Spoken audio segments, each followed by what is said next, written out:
रेहान,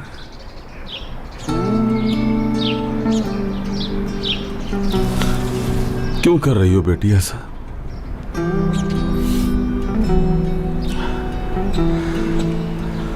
ठीक है बेटी, मैं मानता हूं कि तुम्हें नहीं बता सका। उस वक्त तुम्हारे दादा आ रहे थे और मैंने उस वक्त तुम्हारी जान बचाने के लिए तुम्हें उसके सुपुर्द कर दिया था बेटी। तुम्हें नहीं बता सका। मैं तुम्हें वहां पे कैसे बताता, कैसे कहता कि ये शादीशुदा है पहले से?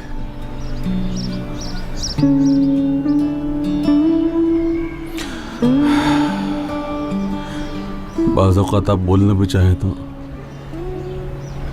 आवाज अंदर ही घुट के रह जाती है, कुछ नहीं कह पाते हम। इंशाल्लाह जब तुम्हारे बच्चे हो जाएंगे तब तुम मुझे समझ पाओगी बेटी, औलाद का दर्द क्या होता है।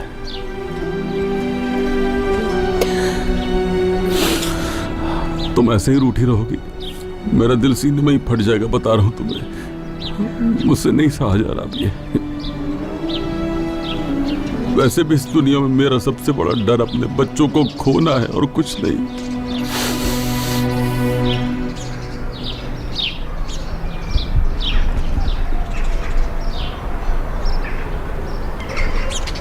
बाबा, मैं जानती हूँ कि आप मुझे प्रोटेक्ट कर रहे हैं, लेकिन मुझे आप लोगों की फिक्र है अपने आप से ज्यादा। मत डरो बेटी, तुम मत डरो, कुछ नहीं होगा।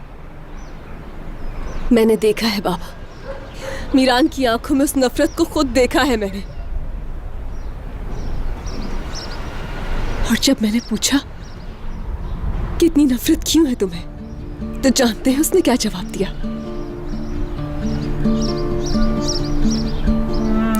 कहने लगा कि उसके अम्मी बाबा को आपने कत्ल किया है।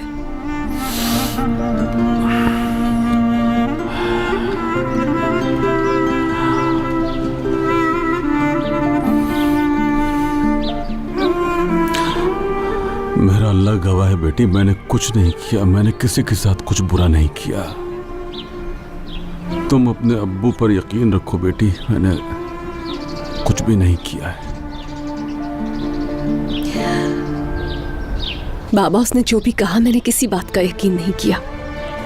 मैंने उससे कहा मेरे बाबा ऐसा कर ही नहीं सकते, उनका दिल तो बहुत ही नर्म है। मगर उसकी दादी ने बचपन से ही उसके दिल में जो नफरत की आग जलाई है वो कभी नहीं बुझेगी।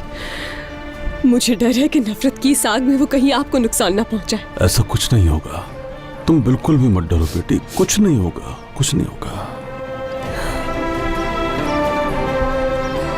ये सब कब खत्म होगा? मुझे समझ नहीं आ रहा कि ये सब हमारे साथ ही क्यों हो रहा है। इस जहन्नुम से हमारी जान कब छूटेगी? बाबा, अगर आपको कुछ हो गया तो मैं कैसे जीऊंगी? सुनो, किसी को कुछ नहीं होगा बेटी, तुम रिलैक्स हो जाओ और बिल्कुल फिक्र न करो, ठीक है? मैं ऐसा कुछ होने नहीं दूंगा मेरी प्यारी बेटी।